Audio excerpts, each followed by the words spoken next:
क्या इतिहास खुद को दोहराने वाला है?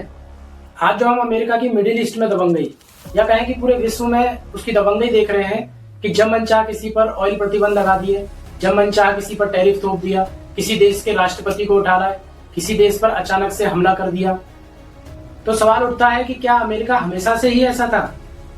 आपने सुना होगा कि अमेरिका ने जापान पर परमाणु बम सिर्फ इसलिए गिराया क्योंकि जापान ने उसके पर्ल हार्बर पोर्ट को तबाह कर दिया था।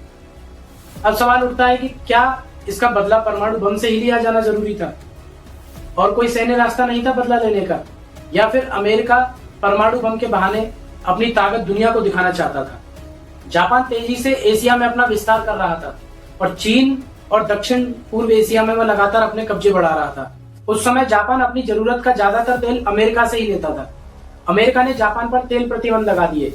जापान पर तेल प्रतिबंध लगना यानी उसकी आर्थिक और सैन्य शक्ति की रीढ़ का टूट जाना। ऐसी स्थिति में जापान अमेरिका के पैसिफिक फ्लीट में ही रोक कर रखना चाहता था, उसके सैन्य ठिकानों को तबाह कर उसे बैकफुट पर लाना चाहता था। इसी सोच के साथ जापान ने अमेरिका के पर्ल हार्बर पर अचानक से हमला कर दिया। इस हमले में 350 से अधिक जापानी जहाजों ने हिस्सा लिया और मात्र 2 घंटे में ही अमेरिका के कई जहाजों को भारी नुकसान पहुंचाया। इस हमले में लगभग 2400 से अधिक अमेरिकी सैनिक मारे गए। पर्ल हार्बर पर यह हमला शेर की पूंछ पर पैर रखने जैसा था। जहां अमेरिका अभी तक इस युद्ध में इनडायरेक्टली इन्वॉल्व था, वहीं इस घटना के बाद वह डायरेक्टली इस युद्ध में उतर आया। अमेरिकी राष्ट्रपति फ्रैंकलिन डी रूजवेल्ट ने इसे अपने प्रसिद्ध भाषण में अमेरिका के ऊपर कलंक का दिन घोषित किया।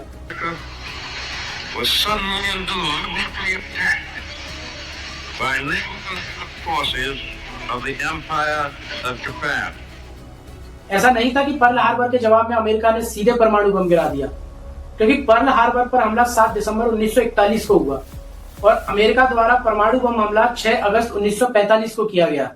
इन दोनों ही घटनाओं के बीच तकरीबन 4 साल का अंतर था। इस दौरान अमेरिका ने जापान को कई मोर्चों पर बुरी तरह नुकसान पहुंचाया था। पर्ल हार्बर पर अटैक के 6 महीने बाद ही मिडवे की लड़ाई हुई, जो द्वितीय विश्व युद्ध का टर्निंग पॉइंट मानी जाती है। 4 जून 1942 को हुई इस लड़ाई में अमेरिका ने डॉनलेस डाइव बॉम्बर से जापानी बेड़ों पर हमला किया और कुछ ही मिनटों में जापान के 4 प्रमुख विमान वाहक युद्धपोतों को नष्ट कर दिया। यह अलायंस ग्रुप की पहली बड़ी जीत थी। इसके बाद अमेरिका ने आइलैंड होपिंग स्ट्रेटेजी अपनाई, यानी सीधे जापान पर हमला करने की बजाय उसके आसपास के सामरिक द्वीपों को पहले कब्जे में लिया और धीरे धीरे जापान को चारों तरफ से घेर लिया। 1943 से 1945 के बीच अमेरिका ने गिलबर्ट, मार्शल, मारियाना, फिलीपींस और अंत में इवो जिमा और ओकिनावा जैसे महत्वपूर्ण द्वीपों पर भी कब्जा कर लिया था। जब अमेरिका ने जापान के दरवाजे तक पहुंच चुका था, तब अमेरिका अपने सामान्य जहाजों से भी डायरेक्ट जापान पर हमला कर सकता था। अमेरिका ने 10 मार्च 1945 की रात B-29 बॉम्बर से नेपाम बम यानी आग लगाने वाले बमों से टोक्यो पर हमला कर दिया। यह बम इतने खतरनाक थे कि पूरे शहर को इन बमों ने आग के लपेटों के घेरों में ले लिया। उस समय जापान के घर अक्सर लकड़ी के हुआ करते थे। इसी कारण यह आग इतनी भयानक फायर स्टॉर्म में बदल गई कि देखते ही देखते पूरा शहर जलकर खाक हो गया।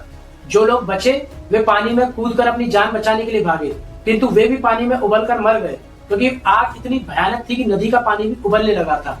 सिर्फ एक ही रात में करीब 1 लाख लोग मारे गए और 10 लाख से ज्यादा लोग बेघर हो गए।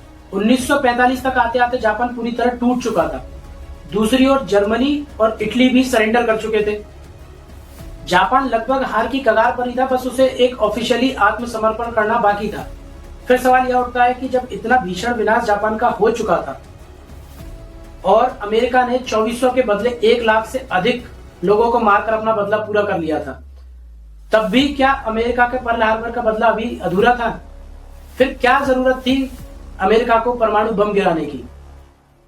जुलाई 1945 में अमेरिका ने परमाणु बम का सफल परीक्षण किया।